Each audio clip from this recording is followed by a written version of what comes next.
We are about to head into it. It's barely a minute that has gone by in this match, and Beastyqt versus TheViper. It is game number 4, and it is match point, as you mentioned, Lidakor, for Beastyqt. So spawning in the north of the map in the color red, playing as the Mongols in a Mongol mirror, we have got the one, the only, TheViper. And on the southern part of the map, it is going to be Beastyqt. Match point right now for him. As you pointed out, it is a Mongol mirror. So a lot of aggression to be seen at the beginning, and right away there is a barracks being dropped right next to the OVU of Beastyqt. Viper's Con is approaching his base, so there's a chance that he's going to spot that one. On the other side, if I just look at the minimap, I don't see an OVU coming up yet from Viper. Indeed, he is going for that dock, so massively different approaches here in Dark Age by the two players. Now, if I'm Viper in this situation, what I would be doing, I would be pulling extra villagers down to my dock and dropping an outpost on that dock. And that enables me to garrison those villagers inside the dock. And that's going to force your enemy to do one or two things. Number one is ignore the water that you're going for, or number two, commit to it, but it means that there's going to be a lot of spears that need to come out in that situation. But now we can see, look at Viper aggroing the boar. Go, little boar, go! Marine Lord's mum gets so excited she's going to be all the way to the town center. Look at the boar go! The villager goes down outside the town center. Viper, the absolute madman, does so much damage and now brings the boar to the town center. Beastyqt says, "Hey, thanks for the boar. Don't mind if I do." Yeah, but one of the spearmen also went down, so not only did you lose one villager out here so early, sure thing you get the boar, so there is at least that for Beastie, but he also lost one of the spearmen, so his early aggression is in a much more difficult spot, and as you pointed out, Viper needs to defend that dock, so dropping a tower over there would help so much. I think, oh yeah, there is the tower, and with those spearmen being delayed because they had to deal with those boars, or well, that one boar only, they were delayed, one of them was killed. Disaster for Beastie here in Dark Age. Yeah, not a pretty start for him. Losing a villager, losing a spearman. Look at the villager count right now. Beastyqt sitting on 12, Viper sitting on 17. And the thing that Viper's going to do, so as we see here, he brings out a second villager out towards this position. Ideally, you'd have it on the outpost so you're not losing any health on this or in this situation. And essentially what Viper's going to be able to do is he's going to be able to get up to the feudal age ahead of his enemy and then just get a Dow out, or a junk out, and he's just going to be able to defend his dock doing that. So we'll watch to see how he looks to play it, but Beastyqt already being neutralized significantly in this regard. You can see he's got 5 military units out on the map at the moment, beginning to try and apply some pressure towards Viper. We see an outpost going to be coming down and looking to fire down upon that wood line of Viper. But keep in mind, this is just going to be what he is using to try and build himself up in this position. He's not going to be really looking to do damage with this one. Yeah, the problem right now that Beastie is facing is that sure thing Mongol tower rush, nice and everything, but Viper is dropping that deer stones already. And the thing is that the moment Viper spots this one, he can just make an archer range, get an archer out to pick off the villager. And the problem that Beastie has right now is that Viper is going to have a massive eco lead right now. 21 workers as opposed to 15, most of that coming out from that fishing eco. And as you pointed out, Viper can afford to play defensive from now on because he has a tremendous eco lead.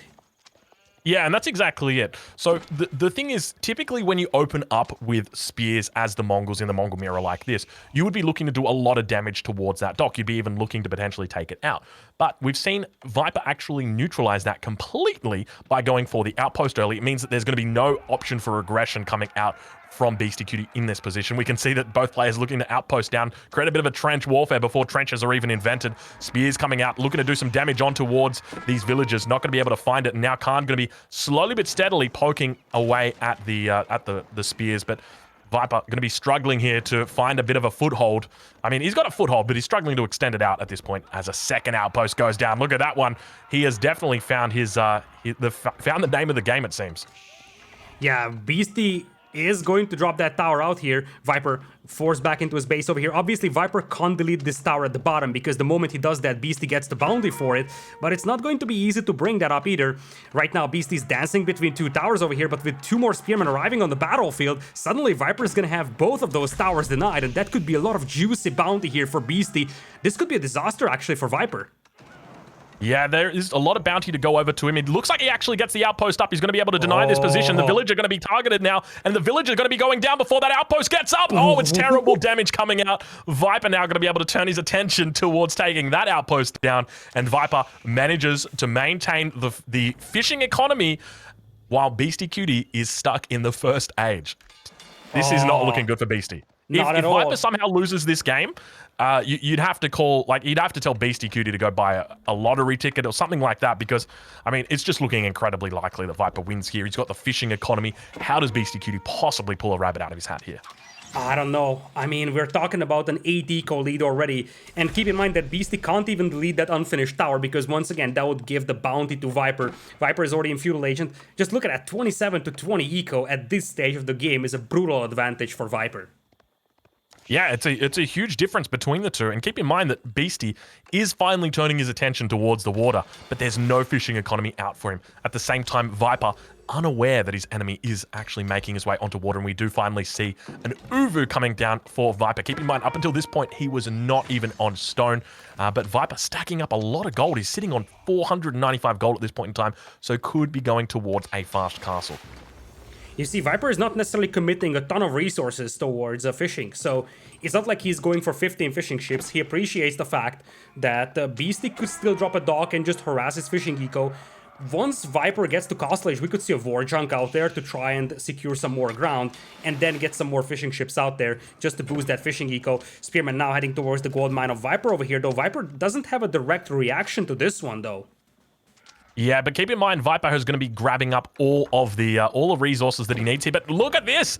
Now we've got an outpost that has managed to get that arrow slit upgrade, and Viper losing villagers left, right, and center. You can see he's just chopping wood, but at the same time, he should be more worried about those arrows coming over the wood line. I don't think he's realized just yet about how much damage is being done to this position, because he's losing villagers. 29 villagers to 24 from Beastyqt.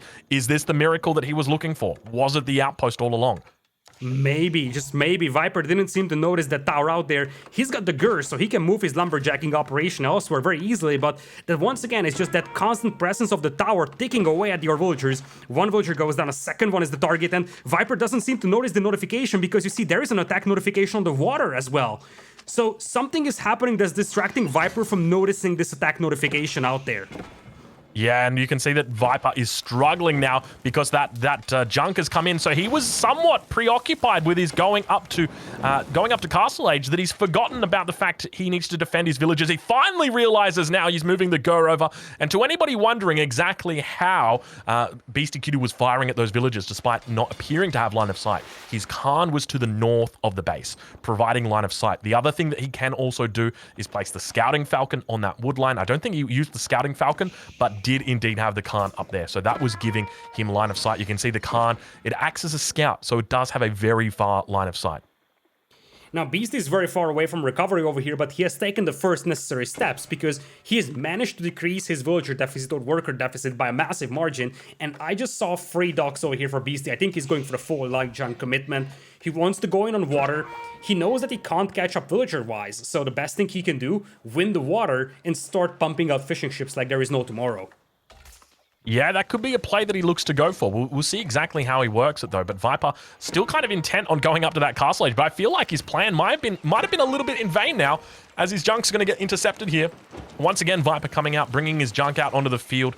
Not the first time today. Definitely won't be the last. This guy is infamous for getting his junk out at this point in time. We're at 9 minutes into the game. He's getting outnumbered quite a little bit by his enemy. And at the same time, he's underneath these docks. Now, keep in mind, he could be looking for an emplacement on that outpost. It's going to help him out a lot. But it doesn't look like Beastyqt is able to push in underneath these double docks. Yeah, Viper is getting closer and closer to Castle Age, though, and the moment he gets to Castle Age, a single war junk would sink all of these junks over here. Looks like Beastie is taking a decent fight, but that tower is buying a lot of time over here for Viper. He's still a little low on food, though, and he's lacking gold. Look at that.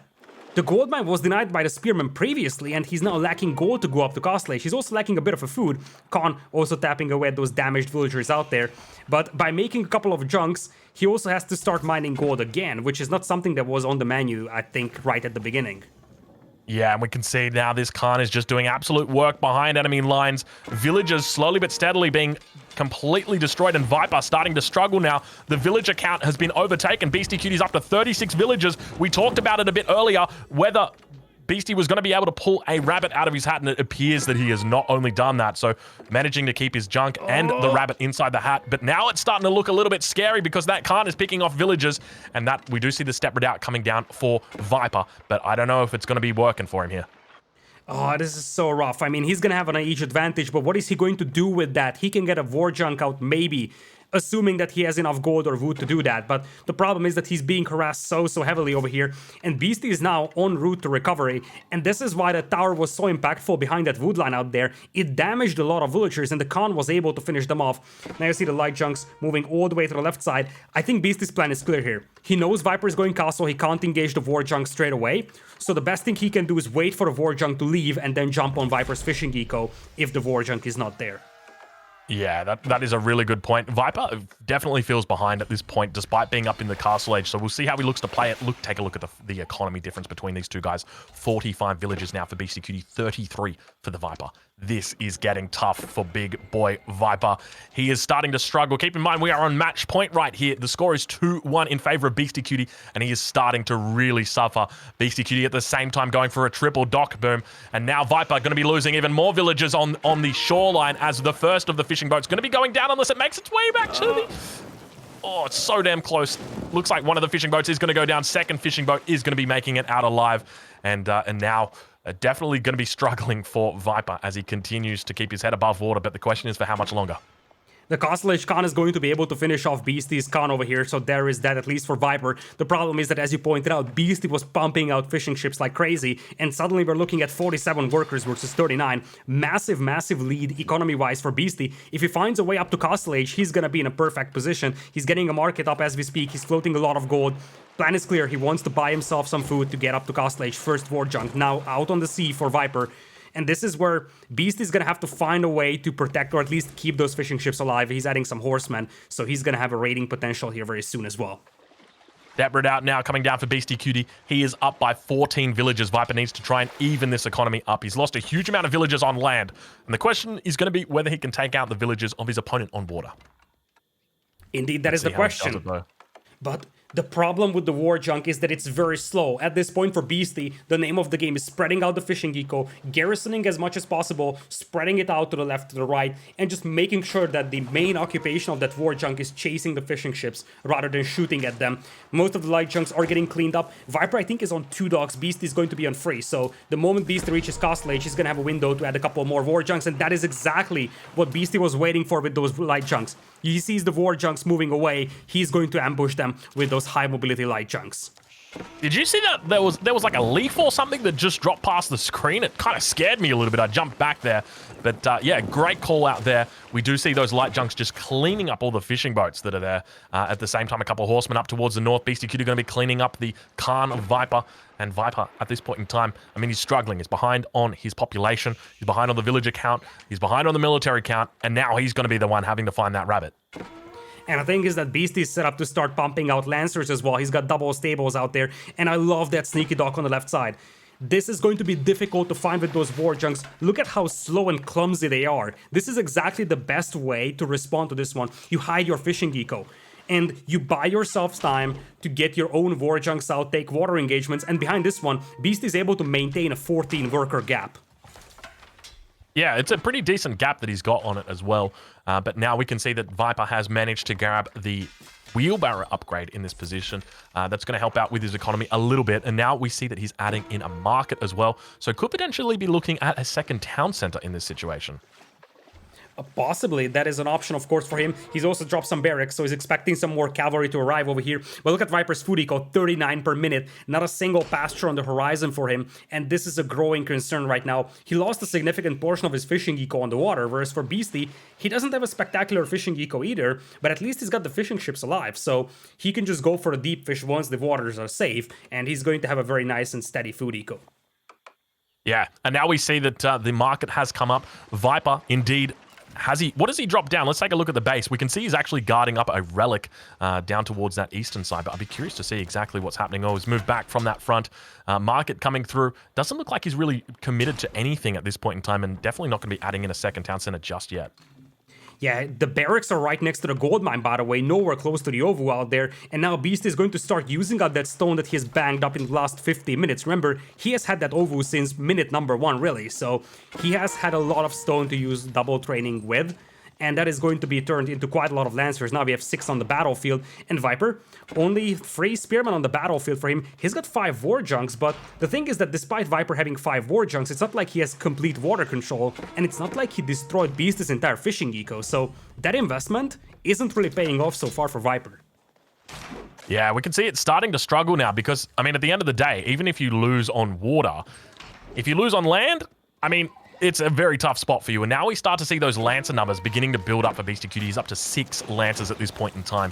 He is going to be struggling, the Viper is, to deal with those Lancers. So I'm looking forward to seeing exactly what his response is to it. But now Viper also going for triple economic upgrades behind this. We begin to see the War Junks moving out on the map, trying to do some damage, but falling back now towards his own base. The Khan going to be going down. Spearman going to be looking to chase it. Keep in mind, he's underneath the Yam network here, so he gets to buff up all the movement speed on those units. And at the same time, the Khan going to be helping out with the potential attacks or movement speed arrow. Look at the spears just so close behind these Lancers. They barely get a bit of gap between them. Oh, but look at all those Lancers falling on that gold mine. Not a lot of villagers will be able to fit into that tower. Most of them will make it back to the town center, though. The problem right now for Viper is that his gold mine is exposed, which will make it much more difficult for him to replenish those War Junks on the water. Oh boy, these raids are going to start destroying his eco very soon, and I think we're going to see Beastie expanding that eco lead that he already has in the next couple of minutes using this. Yeah, now we start to see more War Junks coming out for Beastyqt. He looks to try and stabilize himself on the water. A couple spears getting picked off. I saw a torch get thrown by one of those Lancers. I love it when it happens like that. But now the spears managing to do pretty well. I'm pretty sure. Does he have veteran spearmen coming through? Yeah, it looks like Viper has got veteran spearmen now. I've answered my own question. That's veteran. But, yeah, veteran spearman has come through, so he's going to be able to hold on to these raids. But at the same time, we now see Beastyqt and his glowing War Junks out there.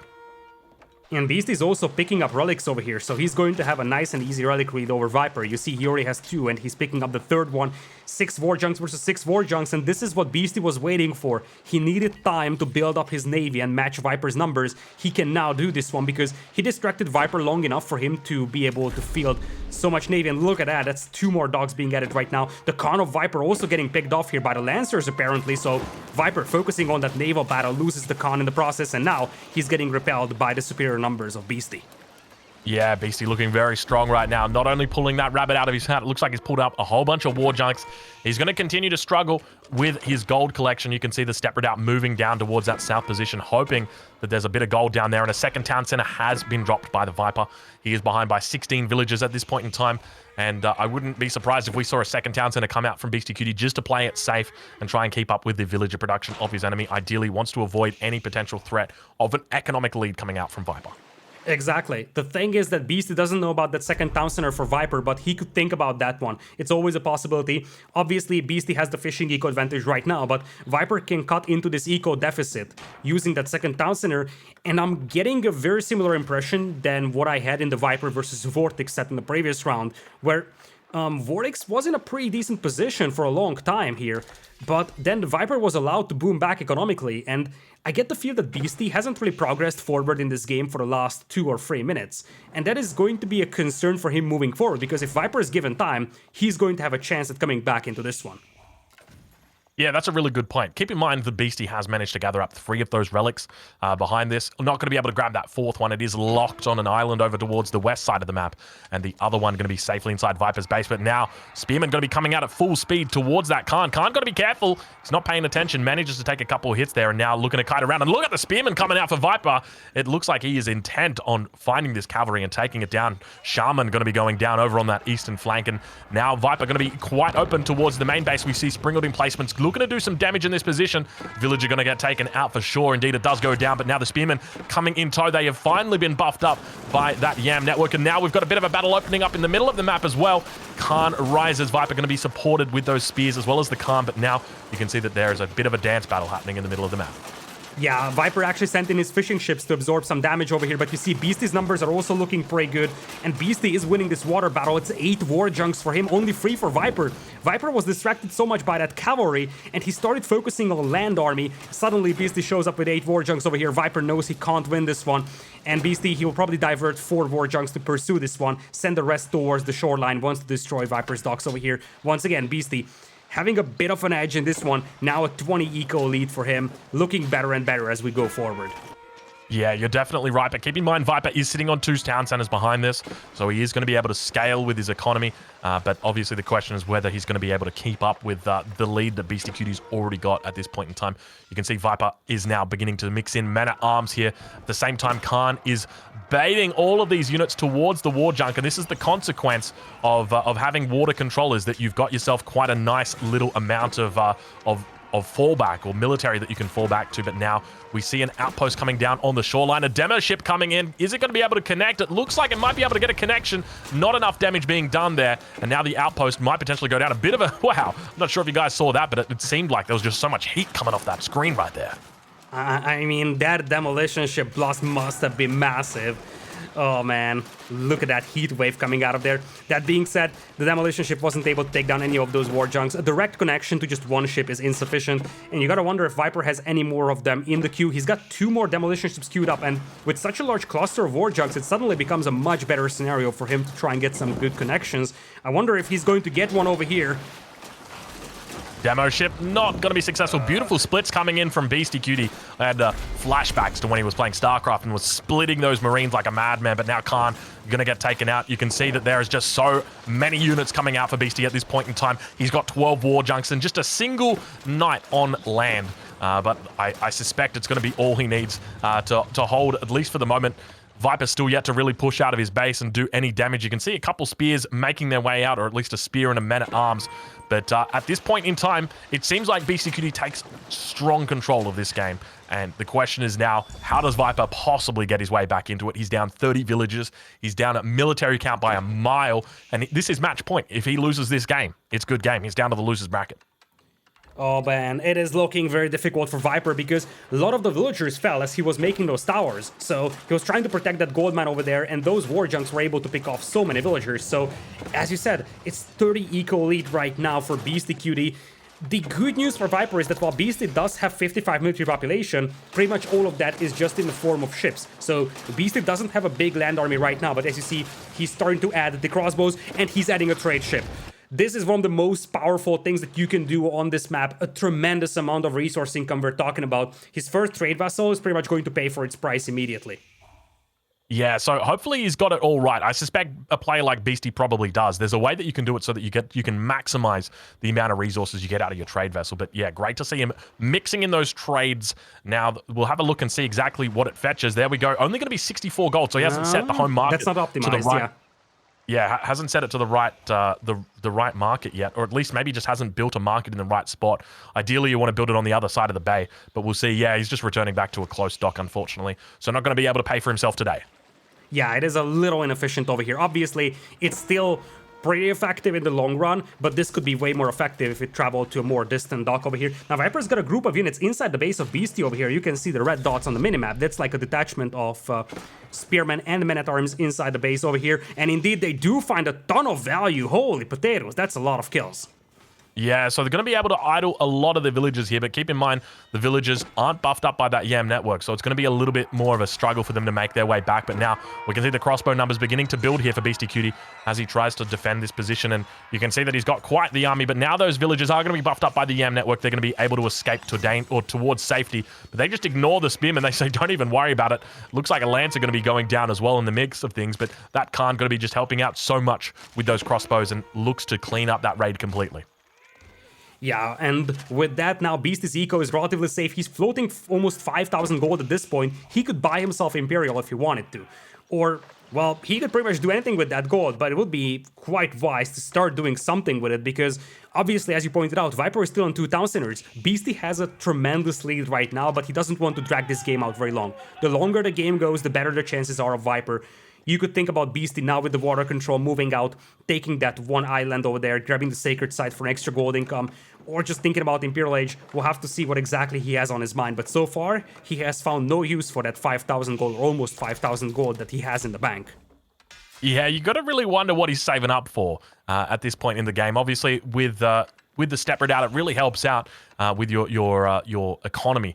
But now Viper continuing to add more and more villagers. You can see that there is a villager lead at this point in time of 30 for Beastyqt, and he is adding in fishing boats. But at the same time, Viper, all of his economy, it's going to be that land-based economy. And when you consider the fact that he's playing the Mongols, when these villagers are going to be working off sheep and pastures, it's definitely an effective economy. But the question is whether he's going to have enough time to be building it up behind this, because Beastyqt, you can see, he is looking to come in for the kill. Mangonels as well as Springles being made in the battlefield right now. Yeah, it looks like Beast is going to find these mangonels over here, and this is critical. Because Viper was trying to hide these over here as much as possible, and Beast is gonna be like, oh shoot, there is 3-4 mangonels potentially rolling closer and closer to my base.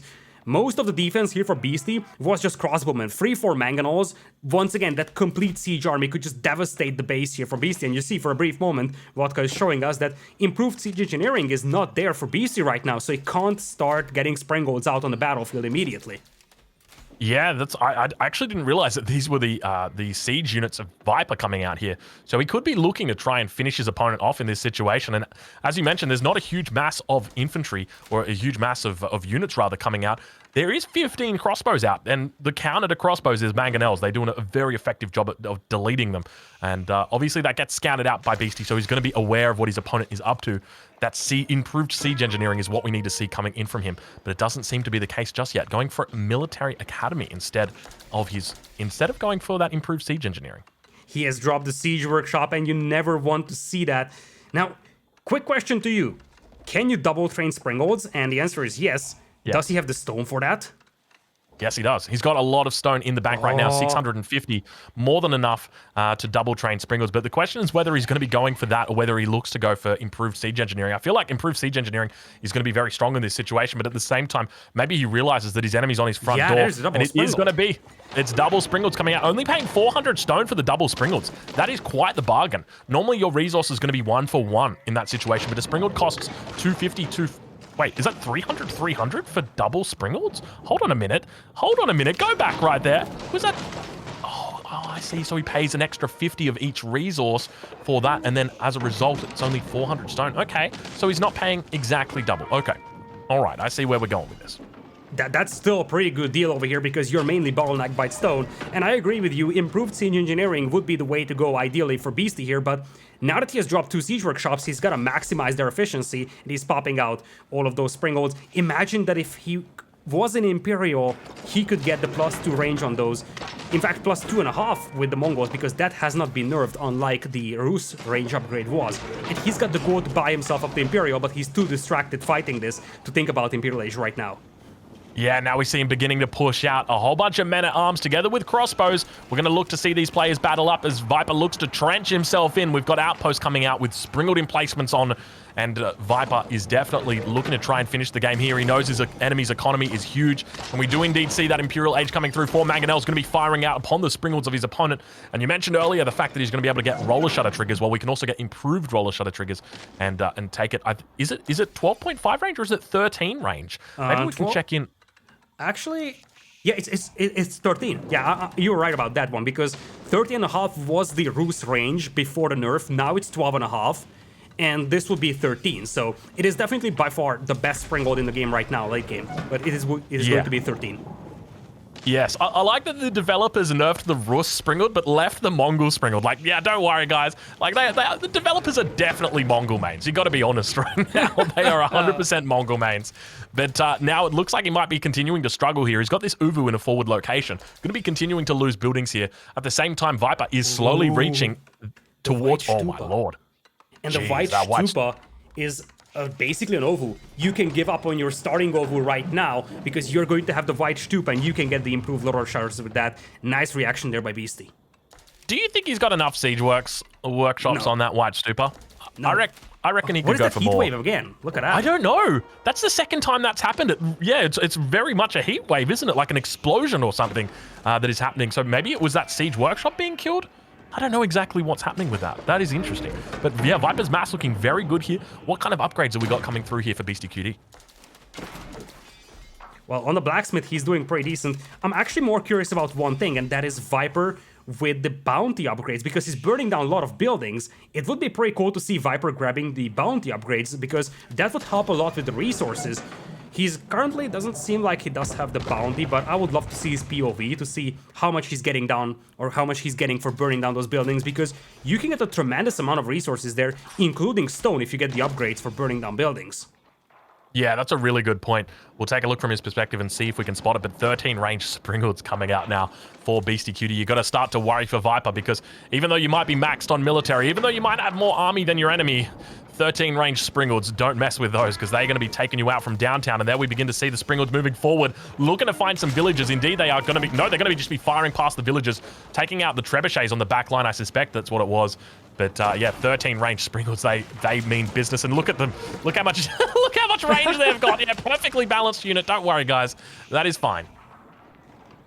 Viper is at 50 men-at-arms, though 40 crossbows as well, so this is something that Beast is gonna have to respect. Sure think he's got the Springhoods, he's got the bombards, but Viper has a massive flood of infantry, and one of the problems Beast is facing is that he partially overboomed potentially 118 workers right now, but the bigger concern is that he's got 7 war chunks that are completely useless right now. He should delete 1 or 2 of them at least to get himself some extra population space for some more infantry, some cavalry, or just some extra siege, but right now, he's being bottlenecked by population quite heavily here.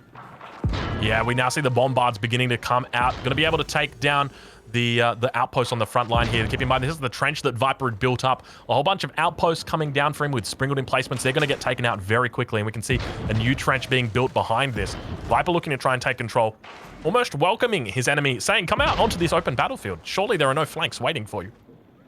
Yeah, that's a lot of infantry here from Viper. He's still in Castle Age, but he's going up to Imperial, so the window is, to a certain extent, shrinking for Beastie, who's banking up a ton of resources. Once again, not the first time in this set that we're seeing him doing something like that.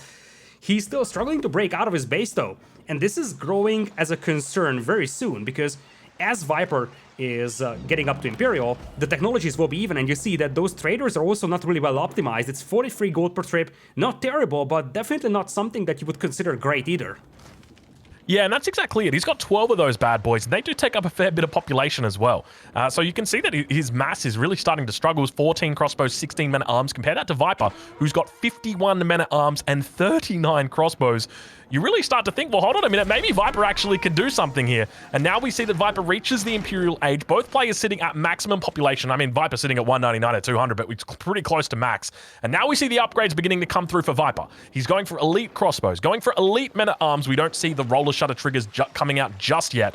But at the same time, we can see that Beastyqt continuing to research and actually going for hand cannoneers in this situation. Ooh, it could be great against the men-at-arms, but it's also very risky against all of those mangonels out there. Hand cannoneer Springhood, though, deadly composition.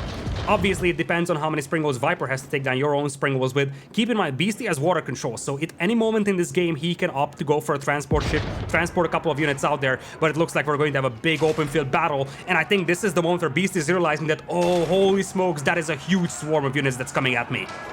That is a massive swarm of units that is coming at him right now, and Viper looks to surround his enemy. The elite upgrade's still yet to come through for Viper. He's still waiting on those two, but at the same time, Springhood's on the back line, going to be able to take down those mangonels. All the mangonels for Viper going down now, and Viper looking to try and take control of his enemy. You can see he's going to be turning his attention towards the siege. The elite upgrades have come through. Viper looking to absolutely maul his enemy. 200 population still for Beastyqt. He is reinforcing this position. He has got the defender's advantage. He's got all of his production here, ready to continue reinforcing. Hand cannoneers finally going to be coming out here. A nice little choke point through for Beastyqt. If he can hold this point, he's definitely able to win the game, but Viper is definitely looking to move through. Look at all the men-at-arms coming out now for Viper. So many damn units. He's got 39 crossbows, 19 men-at-arms. Mangonel's going to be coming out in response. He's going to have to force back this position, but at the same time, the hand cannoneers begin teeing off towards his enemy, and all the men-at-arms going to be falling down. If the men-at-arms go down and there's only crossbows that remain, look at all the mangonels, and that's it. Viper going to be forced back from this position, and you really got to wonder how he wins from here. Oh man, that's exactly what I was thinking about as he was pushing deep into the base of Beastie here, that Beastie just needs 2 mangonels to push this one back. He wasn't expecting such a huge swarm of infantry, he was expecting siege, but now that he sees that swarm, he's going to start adding his own mangonels. Viper needs Springhoods right now. If you look at the overlay though, Viper has no Springhoods out there. 93 eco, 45 army, he just lost 50 army in just a blink of an eye, and now you see Beastie knowing that this is his chance. He's got the hand cannoneers, he's got the mangonels, very population efficient units out there, and he's got momentum right now. I wonder if Viper's gonna have a chance to add siege here soon. Yeah, he's looking like he wants to just try and sit down on these outposts. A whole bunch of emplacements coming through. at this point in time for Viper. But you don't know whether it's going to be enough at this point. Those mangonel numbers are really looking strong for Beastyqt. He continues to opt towards this siege composition and does so well with it. We see that the bombard at the same time going to be able to provide additional support as the siege mass continues to build right now for Beastyqt. He's sitting on 6 mangonels and a whole bunch of infantry ready to stand by, 17 hand cannoneers. This is very difficult for Viper to take control of. And the problem is that the hand cannoneers can just dive in and snipe Springles. They have a ton of damage output. They can afford to dive in and snipe the Springles for the sake of keeping those mangonels alive. And you see Viper is in full retreat. Another volley comes out over here, wiping out most of those men-at-arms. And the push is just continuing here for Beastie. He knows very well that this is the moment where he has to press on, snipe both of those Springles, and now he can set up the mangonels once again. Viper is in full retreat. Yeah, Viper really struggling at this point. You can see that now the mangonels are just continuing to power out, but Viper knows this is game number 4. He is on match point. His enemy is, and if he loses this game, that is going to be it. And the mangonels looking to get some decent shots. Mangonel firing off towards those crossbows. A huge amount of crossbows going to go down. Looks like about 6 or 7 in that forest. It's difficult to see exactly how many went down, but still trying to hold off. And look at the mangonel shots coming around. There's a boar there waiting to be aggroed. Could we potentially see a boar coming out once again this game? I doubt it, but oh man, it could do some damage. Looking worse and worse for Viper. He's stuck at 136 population. You see Beast is steadily at 200, and I mean, he's got a resource bank to replenish those forces instantaneously. And now the mangonels once again could unleash a volley over the forest with the attack round, and that's exactly what they are doing. Oh my god! Huge damage coming out onto that Springald. You can see the man-at-arms just trying to build it, and Viper taps out. Good game gets called. Beastyqt moves through to the winners final, and Viper drops down to the losers bracket. Good game, well played. The Viper taps out, and Beastyqt victorious. Oh my goodness, what a set this was. It didn't seem like this was going to be such a crazy set starting in game number 1. We had a fairly conventional game number 1, and then we start jumping into that absolute madness that we had, with game number 2 coming up, that crazy wonder victory, game number 3, that standoff for that sacred site, and then game number 4 out here with Beastie winning water control and really just booming away with such a massive eco. For a brief moment, it seemed like Viper was going to be able to push into his base with a ball of infantry, but then the mangonels came out and Viper had no response. And that's exactly it. I mean, one of the themes for this series in particular is the power of siege. We have just seen it consistently, where Beastyqt has just gone and relied on that siege and done so well with it. So throughout the series, I mean, there were a couple of games in there you had to worry, how strong is this siege? But that last game, I mean, he utilized it absolutely perfectly. I think it really came home with those mangonels, and the way that the hand cannoneers pushed forward, took out the Springalds for Beastyqt's mangonels so that the mangonels could then push through. It was a very smart move by him. So very well played to Beastyqt. He's going to be feeling great with himself after that victory, 3-1 against the Viper. Many consider him to be the favorite for this tournament, but Beastyqt definitely doing incredibly well there. Big win over here for Beastie here. And really, the thing that I'm most happy about looking at this weekend is Boulder Bay games. I don't know what's up with this, but really just shuffling around the civilizations a little bit made Boulder Bay 10 times more enjoyable. Every single game that we casted over here was absolute madness. Yeah, even the Mongol Mirror. I know a lot of people look at the Mongol Mirror and go, a Mongol Mirror. It was pretty good. Oh, it was pretty damn good.